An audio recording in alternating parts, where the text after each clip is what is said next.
Y justo esta predicación, hermanos, se titula Se buscan discípulos. Entonces, quiero que leamos y vamos a ir despacito para disfrutar esta lectura, pero también dejando que el Señor siga hablando a nuestro corazón. Así que voy a pedirles que leamos juntos la porción. ¿Ya la tenemos?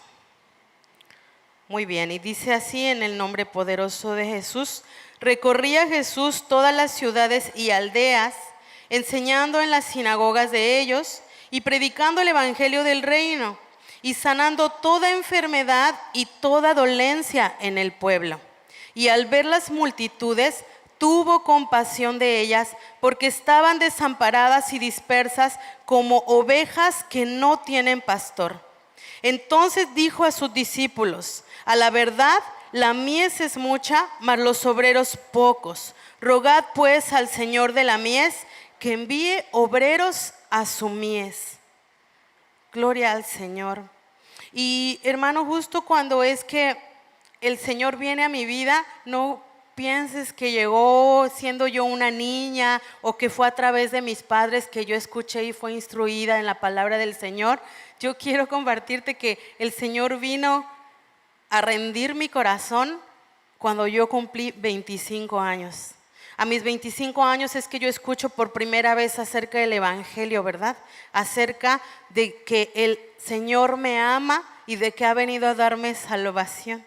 Y fíjate que cuando yo escucho esta noticia, para mí no fue la gran noticia, porque había tanta dureza en mi corazón que fue incluso, lo sentí ofensivo y decía: si soy buena persona, ¿por qué es que me viene a decir como si yo estuviera actuando mal, verdad? Y fíjense que solemos decir, hermanos, en nuestro propio juicio, y como el mundo nos muestra que es ser una buena persona, pues palomita a una lista de cualidades que tenemos, ¿verdad? Entonces yo decía, pues estamos bien, o sea, no hacemos daño a nadie. Y decía, considero que soy buena hija. Bueno, me buscaba cualidades por doquier, hermanos. Para ese entonces es que yo ya había terminado una carrera profesional y decía igual palomita, ¿verdad? Yo pude, yo me esforcé, mis papás me apoyaron, pero siempre era como que terminaba o recaía cualquier triunfo en mí misma.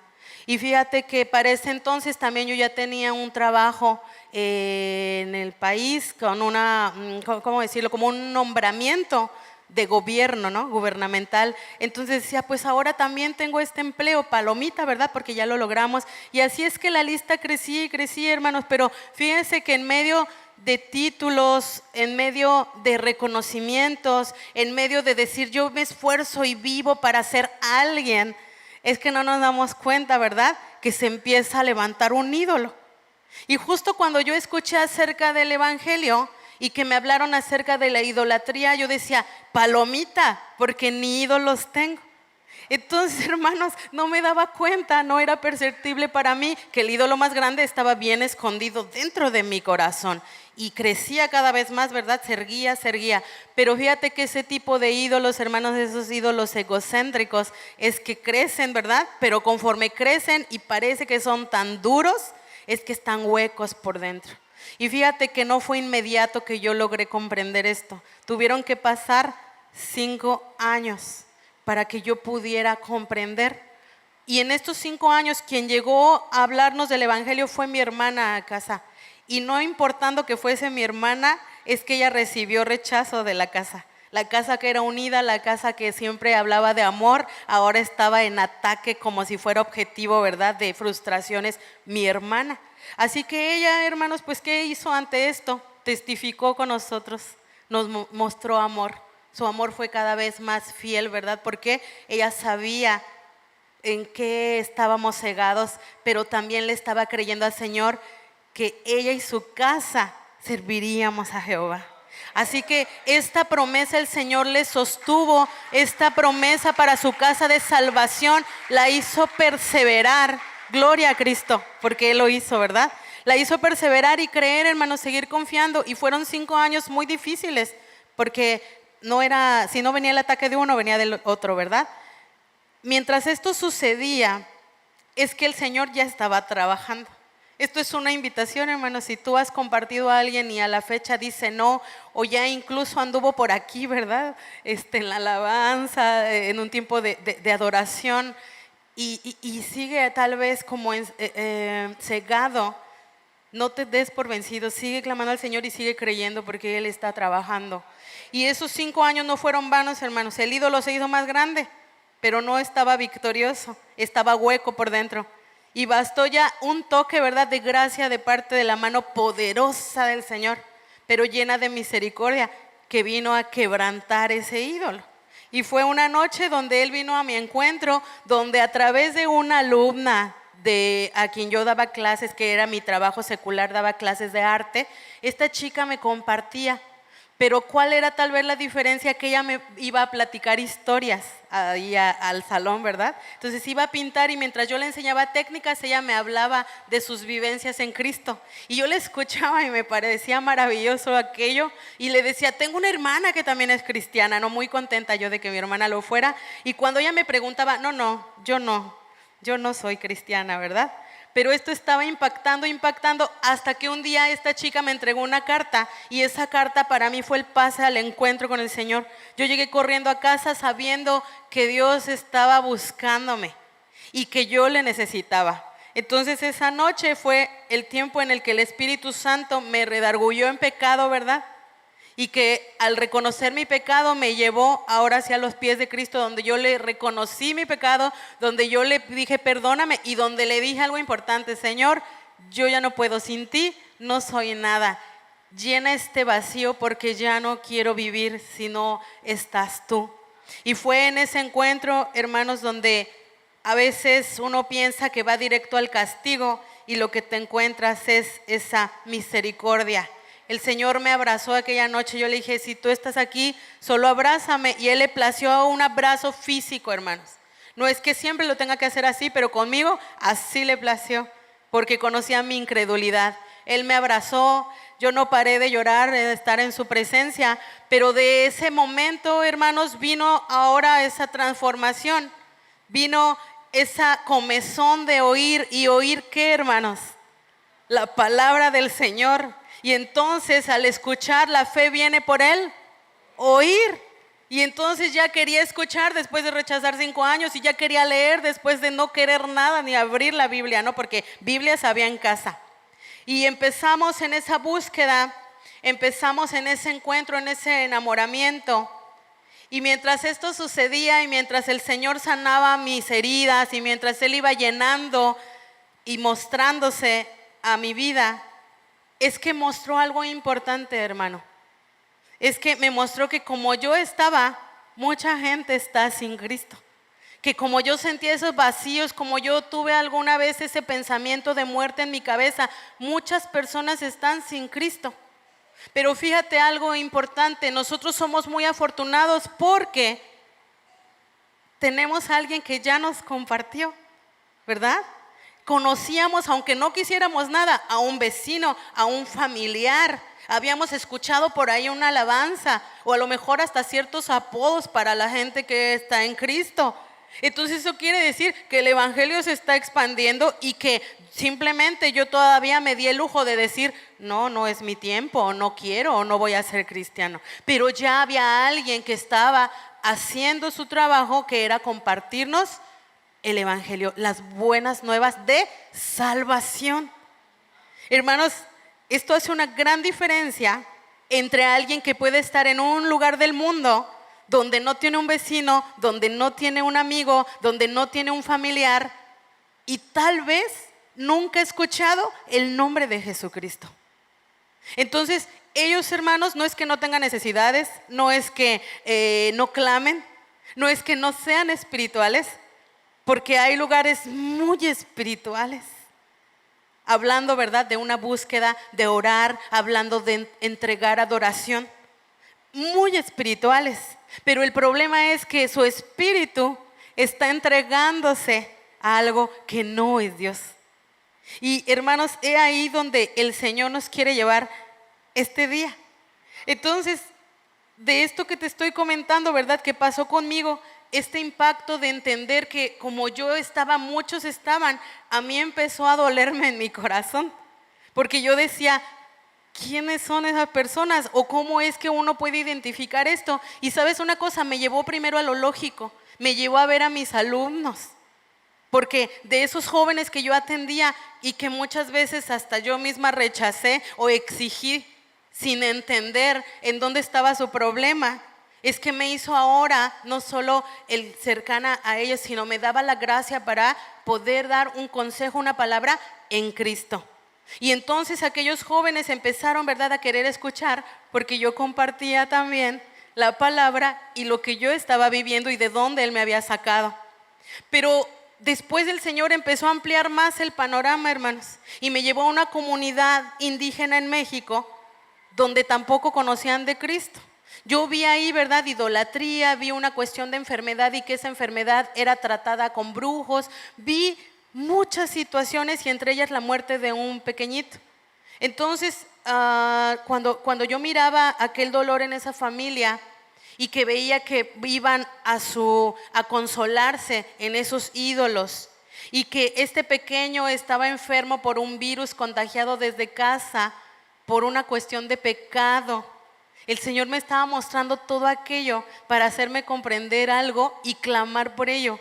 Si tan solo ellos supieran la verdad, porque la palabra dice que conoceremos la verdad y la verdad nos hará libres. Entonces yo decía, si tan solo alguien les dijera, si tan solo, Señor, alguien supiera, les compartiera, si tan solo, y entonces parecía como que mi dedo estaba recorriendo para encontrar a ese alguien que pudiese ser respuesta.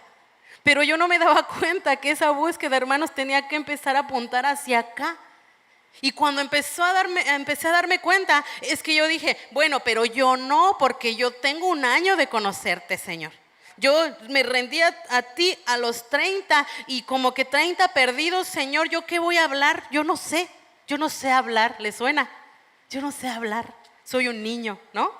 Entonces, hermanos, en medio de todo eso es que el Señor me llevaba a clamar y mientras yo más clamaba en esas noches que estuve en aquella comunidad trabajando, porque dije, yo vine a trabajar secular, Señor, no, pero me estás mostrando esto y me duele. Entonces yo clamaba cada noche y mientras más clamaba más me dolía, hermanos, y mientras más me dolía más veía.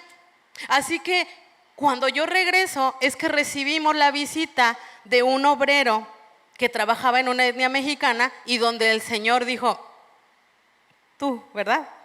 Y hermanos, cuando eso sucedió, no crean que yo dije, sí, heme aquí, Señor.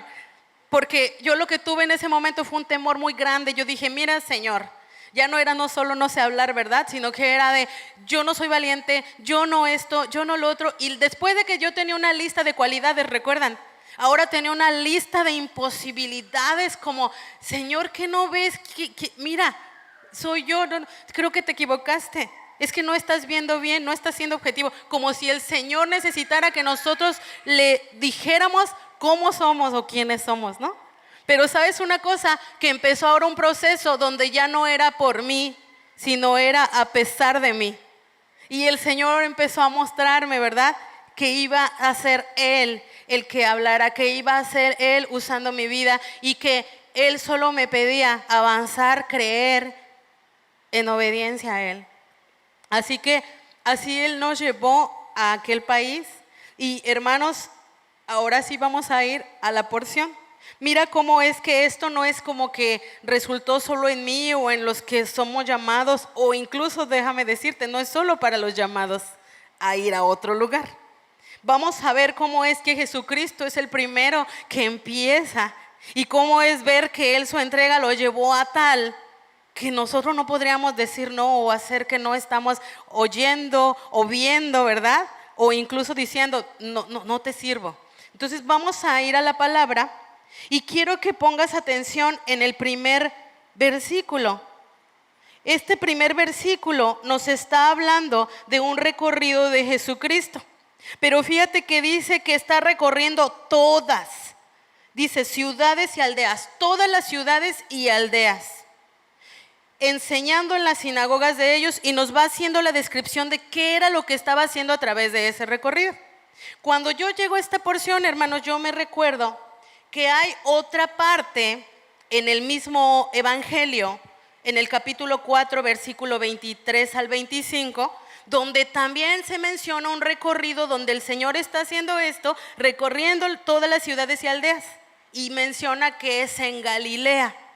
Entonces, hermanos, investigando me encuentro que este no es una repetición del primer texto, sino que se trata de un segundo recorrido. Di conmigo, segundo recorrido. Hermanos, ¿qué es lo que lleva al Señor recorrer Galilea por segunda vez? Quiero decirte que según los estudiosos de la palabra, dicen que el primer recorrido le llevó 1 año o más el recorrerlo. Entonces, si nosotros tomamos en cuenta que el ministerio de Jesús duró 3 años y medio, ¿qué lo hace volver a Galilea para hacer un segundo recorrido? Y lo que estamos leyendo es que vuelve a ser exhaustivo todas las ciudades y aldeas. Para que te des una idea, hermanos, hay un dato que en ese tiempo Galilea se componía o se conformaba de 204 ciudades y aldeas. No era un territorio pequeño. Pero no solo eso, hay un cálculo, una cantidad aproximada de población, 15,000 habitantes cada uno, dice uno de los estudiosos. Otros dicen, es demasiado, puede que sean unos cuantos menos. Otros dicen, tal vez unos cuantos más. Pero fíjate que si nosotros nos asomamos al versículo 36, empieza diciendo, y al ver las multitudes. Y multitud, hermano, se traduce como una gran población. Se dice que entonces se encontraba ante un gentío o una muchedumbre. Entonces habla de mucha gente y podemos entender que miles más o miles menos no va a afectar la esencia de lo que estamos viendo que el Señor está por hacer. Pero sí era muchísima gente, o sea, sí seguramente estaba muy cercana a esa cantidad cada lugar de Galilea. Ahora vamos a ver qué es lo que el Señor está haciendo, recorriendo, pero ¿qué? Caminando, turisteando, conociendo gente, haciendo amigos. ¿Qué es lo que está sucediendo en este recorrido? Y dice que lo primero que él está haciendo es enseñar. Está enseñando en las sinagogas de ellos. Es decir, como ahora nosotros estamos reunidos, ¿verdad? Pasa al frente, da la lectura, ¿verdad? Del tema que se va a tratar este día y escudriña la escritura. Ajá. Entonces, esto lo está viendo en primer lugar. Segundo lugar, dice, predicando el evangelio del reino. Y hermano, aquí es donde nosotros vamos comprendiendo que es que su enseñanza no se quedaba encerrada en 4 paredes. Es que él está en ese recorrido no solo visitando sinagogas, sino que él está donde quiera que camina, predicando el evangelio del reino, o sea, hablando, hermanos, de salvación. Pero si hablamos de salvación, no podemos dejar de hablar de arrepentimiento. Él sigue hablando que se arrepientan, que es necesario, y es necesario también creer en Cristo para entonces ser salvos, ¿verdad? Está hablando de evangelio del reino, entonces también está hablando de esperanza y de vida eterna. Entonces él está teniendo como un asunto primordial enseñanza y predicación. Y mira qué es lo que le continúa. Dice, y sanando toda enfermedad y toda dolencia en el pueblo. Es decir, el Señor estaba en una tarea, una preocupación de atender a toda la multitud, pero no empieza sanando, porque dime de qué serviría que sanara tu cuerpo y se pierda tu alma. ¿De qué serviría recibir un milagro y ser como de entre esos 10 leprosos que solo uno regresó a dar gracias y los otros ni siquiera alcanzaron a comprender de quién había venido la sanidad? Porque si no, seguro hubieran regresado a adorar. Entonces, el Señor va en el orden correcto. El Señor está preparando para la eternidad. El Señor sabe que es de vida o muerte y de muerte eterna. Y podemos entender entonces que mira multitud, habla a la multitud, pero mientras está hablando a la multitud está pegando a cada corazón. Y su corazón está tan centrado en su motivación que vamos ahorita hacia allá, que además mira de manera individual, porque es como él se da cuenta a quién le duele un pie, quién va ciego, quién está herido del corazón y quién a lo mejor tiene lepra. Se da cuenta incluso de una mujer que camina y por fe le toca la orilla del manto. Y él lo sabe, pero él tiene que hacer la pregunta porque tiene que asegurarse de que esta mujer está creciendo su fe, está siendo enseñada para eternidad de lo que acaba de recibir. Por eso es que dice, ¿quién me tocó? ¿No?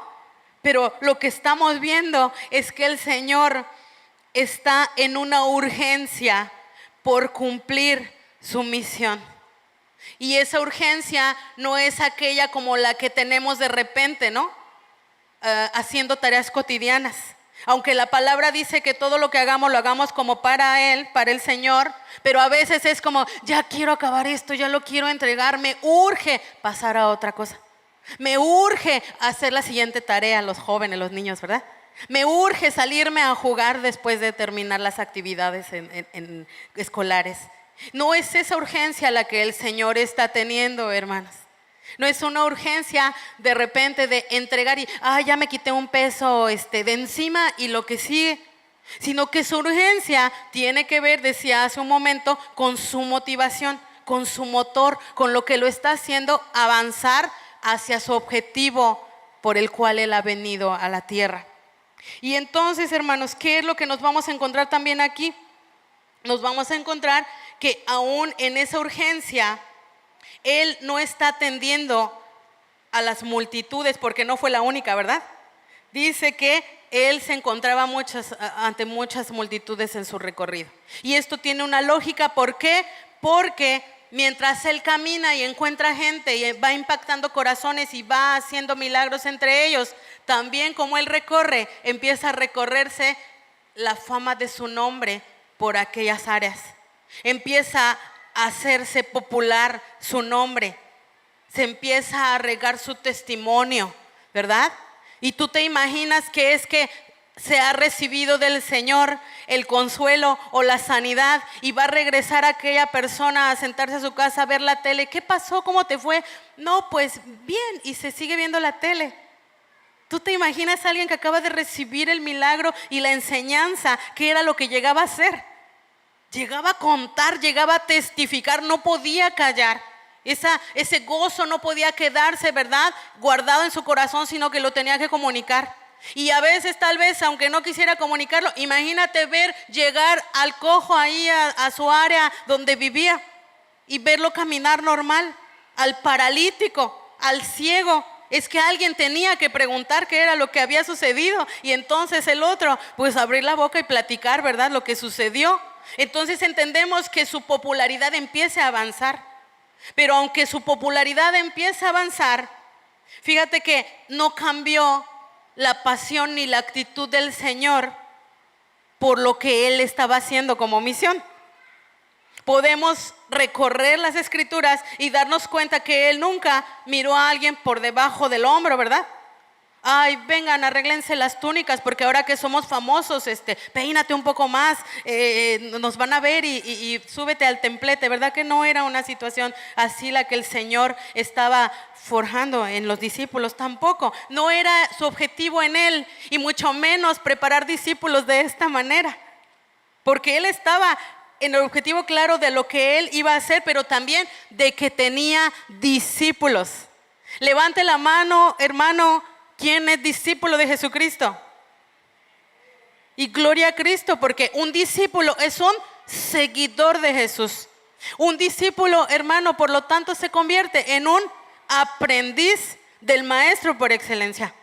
Un discípulo, hermano, es un testigo.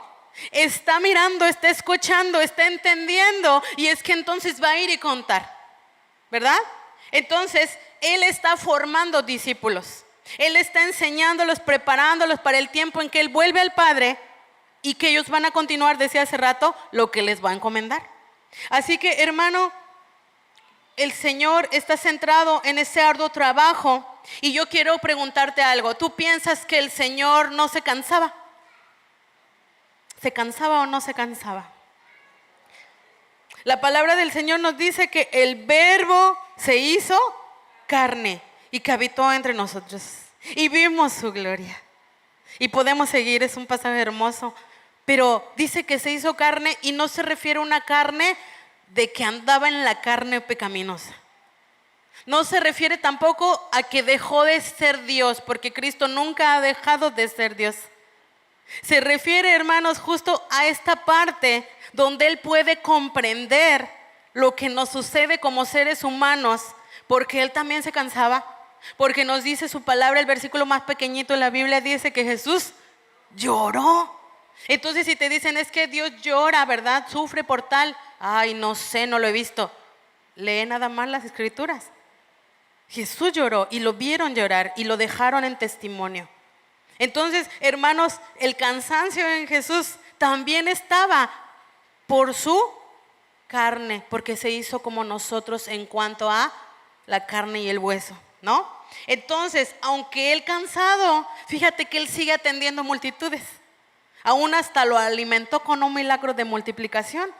Él está cumpliendo con su tarea, está en ese arduo trabajo donde suceden sanidades, donde hay enseñanza, pero mira que también empieza a haber controversias, porque así como empieza a recorrer la fama de Jesús, el nombre de Jesús por todos aquellos lugares, también llega a oídos de aquellos que empiezan a una motivación contraria, a sentir envidia, a sentir enojo, a sentir que ese orgullo se levante. ¿Cómo que alguien va a estar recibiendo admiración si nosotros somos los que damos a conocer la palabra de Dios, ¿no? Entonces, hermanos, esa controversia que se empieza a levantar, ni siquiera esa puede terminar o quitar la motivación de Jesús. Y esto, hermanos, nos va a llevar también a entender lo siguiente. Quiero que vayas conmigo al libro de Lucas, capítulo 4, versículo 18 al 21. Perdón, 16 al 21. Lucas.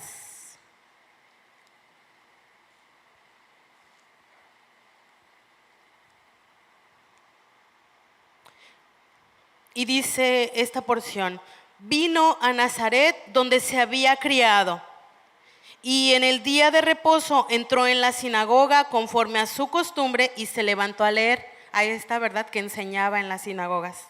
Dice, y se le dio el libro del profeta Isaías, y habiendo abierto el libro, halló el lugar donde estaba escrito: el Espíritu del Señor está sobre mí, por cuanto me ha ungido para dar buenas nuevas a los pobres. Me ha enviado a sanar a los quebrantados de corazón, a pregonar libertad a los cautivos y vista a los ciegos, a poner en libertad a los oprimidos, a predicar el año agradable del Señor. Y enrollando el libro lo dio al ministro y se sentó, y los ojos de todos en la sinagoga estaban fijos en él. Y comenzó a decirles: hoy se ha cumplido esta escritura delante de vosotros. ¿Tú te imaginas el impacto de escuchar esta profecía que habla de Jesús, pero de la boca de Jesús? Porque es que aquellos lo empezaron a mirar como: estoy escuchando bien, lo estoy entendiendo. O sea, estás hablando de ti, ¿eres tú? ¿Tú te imaginas, hermano? Pero es que el Señor, cuando lee esta profecía, está asegurando primero que está lleno del Espíritu Santo. El Espíritu del Señor está sobre mí. Y está diciendo: ¿por qué es que puedo hablarlo? Por cuanto me ha ungido. Y hermanos, ¿qué es ungir? Encontramos este concepto desde el Antiguo Testamento, ¿verdad? En ceremonias de consagración. Se le ungía a los sacerdotes, se les ungía a los profetas, se les ungía a los reyes, ¿verdad? Es decir, a un ministro, a alguien que estaba siendo llamado o elegido para cumplir una tarea encomendada de parte de Dios. Y podemos encontrar en el Antiguo Testamento cuando es la ceremonia de consagración de Aarón, y describe de una manera hermosa cómo es que se derrama aceite sobre Aarón y este aceite baja de su cabeza, recorre sus cabellos, la largura de su barba, llega a los pies. Es decir, no se está escatimando, no se está cortando el derramamiento de este aceite, porque se usa aceite para ungir. Y hermanos, ungir significa untar o derramar aceite sobre algo o sobre alguien. Entonces literalmente podemos ver que en Aarón lo están haciendo, pero fíjate que ungir también significa consagrar, apartar o elegir. Entonces, si nosotros entendemos qué significa, podemos entender que Jesús está diciendo: por cuanto fui consagrado, por cuanto he sido elegido y apartado para cumplir lo que Él está mencionando, ¿verdad? Y mira cómo tiene en primer lugar hablar de el quebrantado.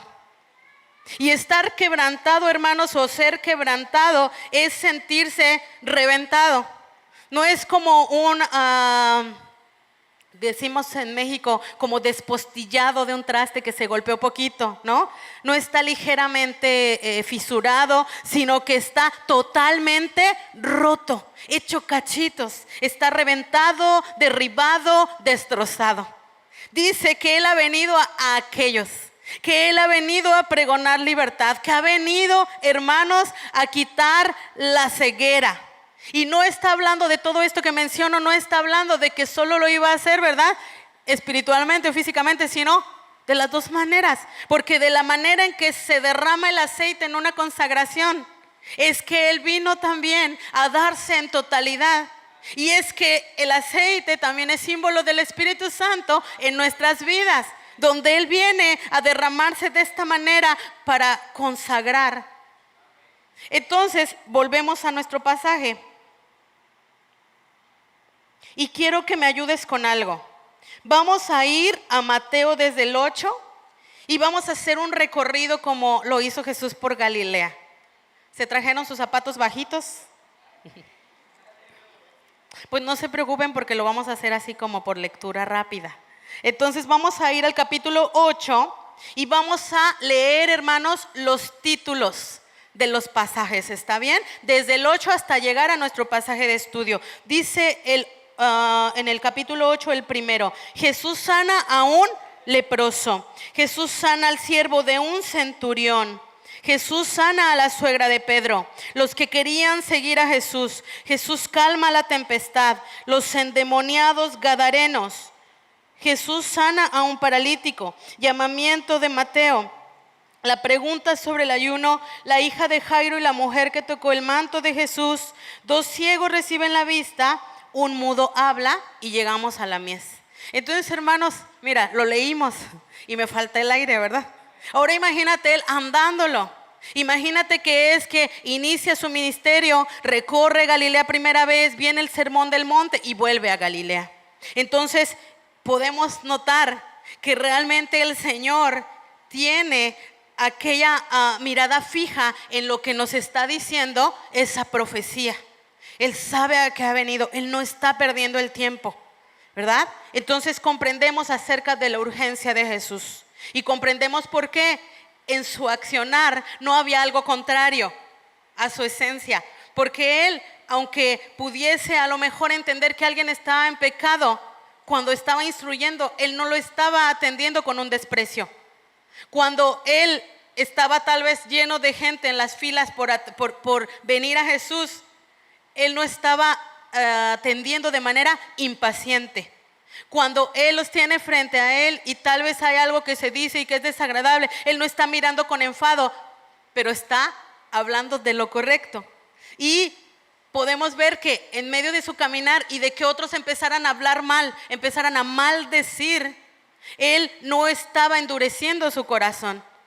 Él no estaba actuando con indiferencia. Entonces Él persevera de la manera correcta. Y ahora vamos a ir al versículo 36, donde nos dice qué es lo que lo va a mantener en esa misma pasión. Dice: y al ver las multitudes, que ya hablamos de que es una multitud, tuvo compasión de ellas. Y estamos llegando, hermanos, a la motivación de Jesús. Tuvo compasión. Y la compasión, hermanos, se describe como un dolor entrañable.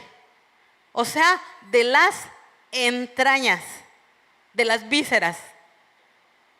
Es el estómago, ¿verdad? Esta cavidad. Pero no solo está el estómago. ¿Qué más tenemos, hermanos? Estómago, intestino grueso delgado, hígado, vejiga. ¿Qué más? Vesícula, vaso. ¿Qué más? Se imagina que todo eso se empieza a inflamar, porque dice que de las entrañas, no dice solo del estómago, solo del corazón. Entrañable es todo. Y entonces empieza a inflamar, y en esa inflamación es que puede subir a estar generando presión sobre corazón, sobre pulmones, ¿verdad? Y entonces entendemos que el Señor, cuando dice que tuvo compasión, se puede referir a este dolor entrañable. Es un dolor entrañable por ver sufrir a otro, haciendo que el que lo ve quiera sufrir con él o quiera hacer algo para que éste deje de sufrir. Cargar juntos, terminar con el dolor ajeno. Entonces, ¿qué entendemos, hermanos? Que la compasión no es una emoción, no es un sentimiento de que, ay, pobrecito, qué mal está yendo y te sigues de largo. No es llorar 2 lágrimas y continuar tu camino, porque entonces quedaría ahí y no es compasión. La compasión, hermanos, debe llevar a la acción. Me duele y por lo tanto estoy dispuesto a hacer algo para aminorar el dolor del otro, a entender al otro y a cargar con el otro. A que si yo sé, hermanos, cuál es la medicina al corazón, al vacío de salvación, de eternidad, comparto la medicina. No me quedo callado. No puedo callarme porque me está doliendo y porque si a Cristo le dolió y Él perseveró. Fíjate hasta dónde perseveró, hermanos, decimos a su misión, pero esto implicaba llegar a la muerte. Y no cualquier muerte, hermanos, muerte de cruz, la muerte más humillante. No le detuvo la controversia, ¿verdad? No, ya no voy a pasar por ese lado de Galilea porque cuando pasé había 2 hombres ahí y no me saludaron. Se hicieron como que no me vieron. Ya no voy a ir. Y eran los ciegos, hermano, imagínate eso. Entonces, a veces, hermanos, desviamos la motivación correcta, desviamos la tarea que el Señor nos encomienda por cosas que de repente el enemigo quiere venir a utilizar para que desistamos del propósito, para que desistamos de la razón por la cual la iglesia de Cristo continúa en este mundo y no ya está con Él. Así que, hermano, Jesús persevera y dice que lo está haciendo porque mira aquellas multitudes y tiene compasión de ellas. ¿Por qué es que le genera ese dolor mirarlas? Porque dice que estaban desamparadas y dispersas. Desamparado es que no tiene dónde resguardarse, dónde encontrar ese amparo. Y dice disperso porque es como que pues no sé ni dónde voy, ni quién soy, ni para dónde continúo, ¿verdad? Y dice que estas 2 características que él ve, las mira así, tal cual fueran ovejas que no tienen pastor. Y hermano, hablar de ovejas, fíjate que es curioso porque no sé si por acá haya borregos, ovejas, aquí en Belice. No sé si sean comunes, pero allá en México, en las áreas rurales hay muchas ovejas. Y fíjate que yo preguntaba a una hermana que tenía ovejas, hermana, y tenía ovejas y tenía reses, ¿no? Vacas. Y entonces yo decía, ¿y no sería más fácil que solo tuviera usted ovejas, no? Queriéndole yo enseñar a ella. Y hermanos, me dijo, no, hermana, es que la oveja es muy difícil. Ay, Señor, es muy difícil, porque aunque pequeñas son muy necias, hermana. Es que tarda de repente en que ellas aprendan. Mira que el Señor se refiere a ovejas, pero ya somos ovejas de su redil, ¿verdad? Gloria a Cristo. Pero entonces dice que son difíciles, que porque de repente las quieres guiar y ella se quiere salir del redil. Es porque ya la sacaron de la zanja, ya la trajeron y le curaron la pata, pero ella se quiere volver a la zanja. Es que de allá se enlodó y la tuvieron que trasquilar, quitar la lana, pero es que se quiere volver a ir a ensuciar. Y hasta que empieza a reconocer la voz del pastor, del dueño, es que entonces comprende y como que, Él es el que me da de comer, Él es el que me da el resguardo, Él es mi amparo, ¿ya? Entonces, hermanos, podemos entender lo que el Señor está mirando. Dice que tal cual ovejas desamparadas y dispersas. Y dice, como si no tuvieran pastor. Pero te quiero decir algo. En ese momento de la historia, no es que no hubiera figuras o líderes religiosos. Y eso es muy doloroso, hermanos, porque sí había. Pero su motivación estaba en lo incorrecto. Ellos estaban mirando hacia la popularidad. Otros estaban mirando hacia la necesidad de poder, de autoridad, pero más bien de autoritarismo. Ellos estaban perdiendo el por qué estaban ahí, el por qué habían sido consagrados y llamados. Y ustedes son muy afortunados, hermanos, porque tienen unos pastores muy bellos aquí. Y el Señor los levanta, ¿verdad? Como estos siervos por la motivación correcta. Pero en ese momento no. Estaban ellos más perdidos, más dispersos. Y entonces por eso es que el Señor no haya, ¿verdad?, cómo explicar lo que está sintiendo al mirarlos en aquella necesidad. Entendemos que está mirando a los quebrantados, ¿verdad que sí? Ahora mira lo que dice el 37. Entonces dijo ¿a quién? Entonces dijo a sus discípulos: a la verdad, la mies es mucha, mas los obreros pocos. O sea, hermano, el Señor que les está hablando primero de las ovejas dice: bueno, y si no me lo entiendes con ovejas, es que ahora te lo voy a explicar con campo para ver si en esta me captas, ¿verdad?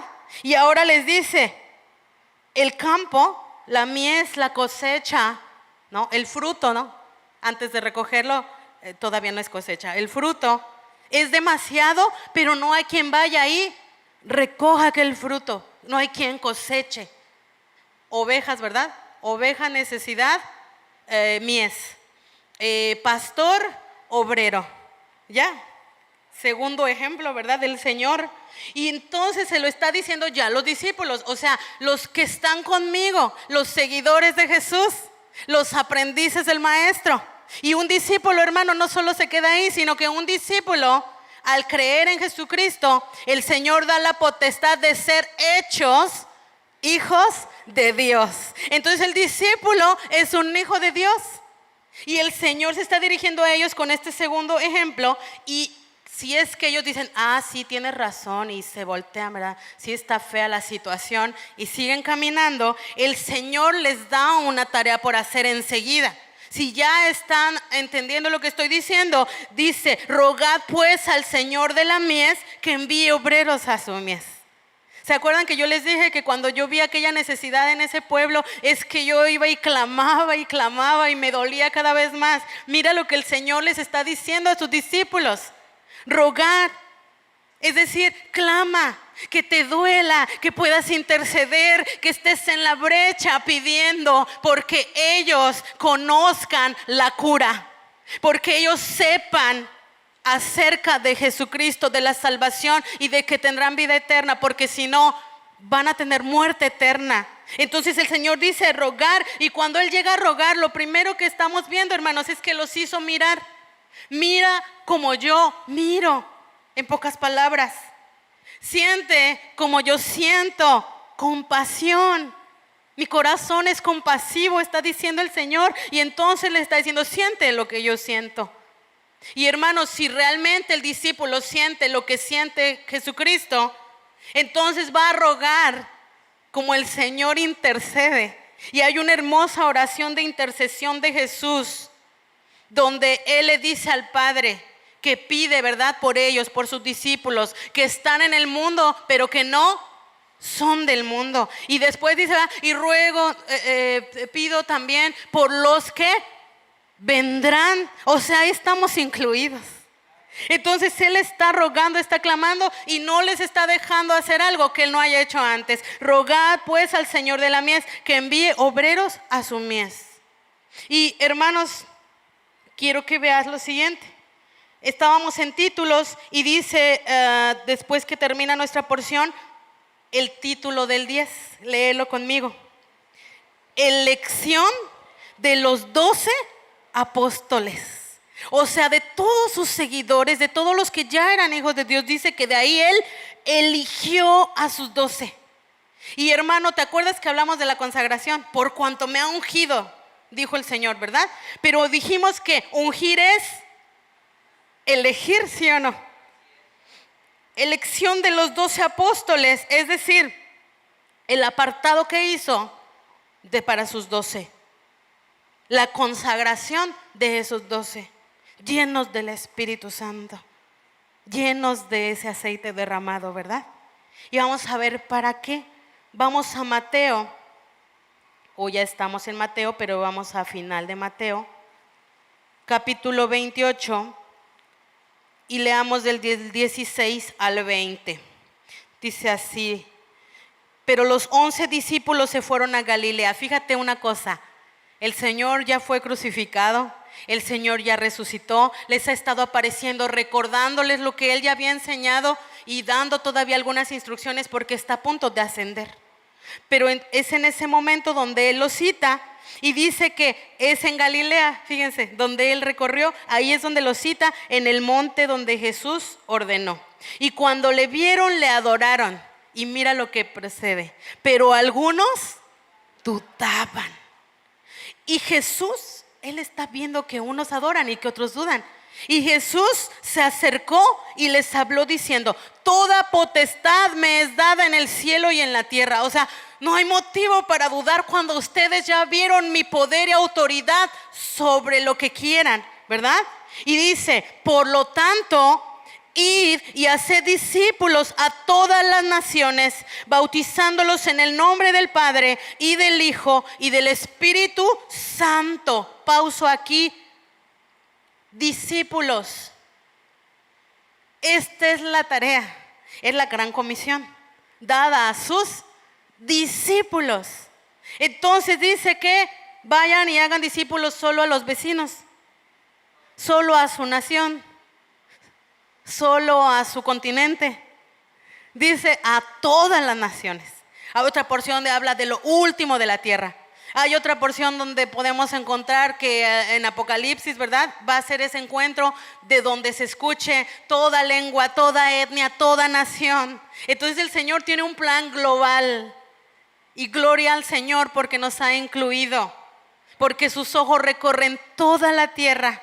Porque Él tiene esta compasión por Belice, por México. La tiene por África, la tiene por Asia, por todo lugar.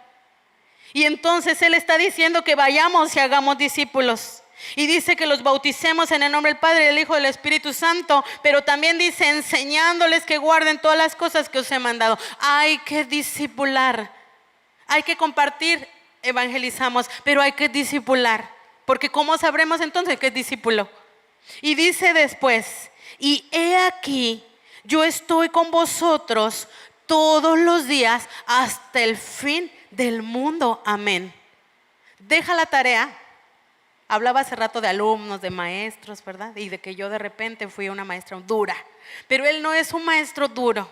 Él deja una tarea con instrucciones precisas, hermano. Y deja esta tarea, pero además dice que no nos deja solos, que estará con nosotros todos los días. Que está con nosotros cuando estamos aquí en el tiempo de alabanza y alzamos nuestras manos y decimos: sí, Señor, amén, te adoro, te amo y doy mi vida por ti. Pero está también cuando salimos y nos enfrentamos al rechazo o cuando vienen las situaciones difíciles y Él ha prometido estar con nosotros. Entonces no hay un argumento que diga no puedo cumplir con la tarea porque el Señor me deja solo. Él está con nosotros. Y hermano, voy a cerrar con este versículo. Vamos a ir al libro de Juan. Juan capítulo 4, versículo 31 al 35. Fíjate que después de igual un milagro, una labor, el encuentro del Señor con una mujer, es que vuelven los discípulos y dice: entre tanto los discípulos le rogaban diciendo: Rabí, come. Porque después de ese encuentro impactante con aquella mujer a la cual Él le habló del evangelio, Él está, ¿verdad? Tal vez orando, Él está no atendiendo su hambre física. Entonces ellos preocupados le dicen: come. Y Él les dice: yo tengo una comida que comer que vosotros no sabéis. Entonces los discípulos decían unos a otros: ¿le habrá traído a alguien de comer? Jesús les dijo: Mi comida es que haga la voluntad del que me envió y que acabe su obra. ¿No decís vosotros, aún faltan 4 meses para que llegue la siega? Vuelve a hablar de campo, ¿ya vieron? He aquí os digo, alzad vuestros ojos y mirad los campos, porque ya están blancos para la siega.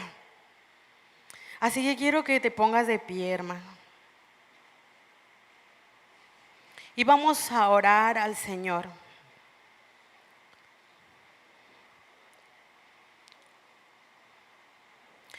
Hablábamos de su corazón compasivo y decíamos que Él hace al discípulo mirar lo que Él mira, sentir como Él siente, rogar como Él ruega y, si es necesario, ir a donde Él quiere llegar para que Él sea conocido, para que Él sea la medicina al que está quebrantado. Somos sus ungidos. Somos sus elegidos, esos discípulos. Y como discípulos, cuando tú estás muy cerca de alguien, empiezas a tener parecido con la persona. Empiezas a tener cosas en común. Los discípulos andando con Jesús tenían que estar entonces en un corazón compasivo. Pero como hijo, hermano, los hijos se parecen a su padre o a su madre. Está ahí su genética. Extraño es que se parezcan a alguien más, porque tal vez ahí dirían, pues no es hijo, ¿no? Del que deberían. Pero entonces, ¿qué estamos entendiendo para cerrar? Que como hijos de Dios, nuestro corazón tiene que parecerse a ese corazón compasivo. Así que vamos a orar al Señor de compasión. Amado Jesús, gracias te damos, mi Dios, porque tu compasión nos alcanzó. Gracias te damos, mi Dios, porque tu bondad, Señor, nos atrajo a ti, Santo. Porque cuando fuimos aquellas ovejas, Señor, descarriadas, dispersas, tú viniste, Señor, por nosotros para ser amparo nuestro. Gracias porque fuiste capaz, Señor, de dejar 99 para ir por una sola. Porque nos miraste donde nadie tal vez miró antes, Señor. De ahí te plació ir a nosotros, Señor, el desgaste, Dios, de tu cuerpo, que no solo fue, Dios, por recorrer, sino que aún se entregó en muerte de cruz, la muerte más humillante, Dios. Cuánto amor y compasión hay en ti, oh Santo. Gracias. Pero ahora entendemos, Dios, que esa salvación, Señor, no es solo para callar, Dios. Que esa salvación es para anunciar, Señor, tu regreso. Para anunciar, Señor, que tú eres la sanidad, que tú eres la cura, mi Señor. Y en este día, Dios, tú sigues diciendo, se buscan discípulos. Tú sigues hablando a tus discípulos, Señor, para que nuestro corazón, Padre, se despierte como un corazón compasivo, como un corazón realmente de carne y no de piedra, como el tuyo, dolido, Señor, por la necesidad del desamparado, del no alcanzado, Señor, del que se pierde al no saber, Señor, siquiera tu nombre. Queremos que esta tarde, Señor, tú nos inquietes, amado. Que tu Santo Espíritu despierte al espíritu dormido. Que nos permitas mirar más allá de nosotros, más allá de nuestra salvación, Señor. Porque recibimos por gracia, pero damos de gracia a Dios lo que hemos recibido. Ayúdanos a ser entendidos de tu voluntad, Señor. Inquieta esta tu iglesia, Señor, porque tenemos ese gran privilegio de ser pastoreados, de ser amados, Señor, no solo por tus siervos, sino de poder venir al príncipe de los pastores. Aleluya. Y hermano, el príncipe de los pastores está entre nosotros. Y si hay una necesidad, yo te digo,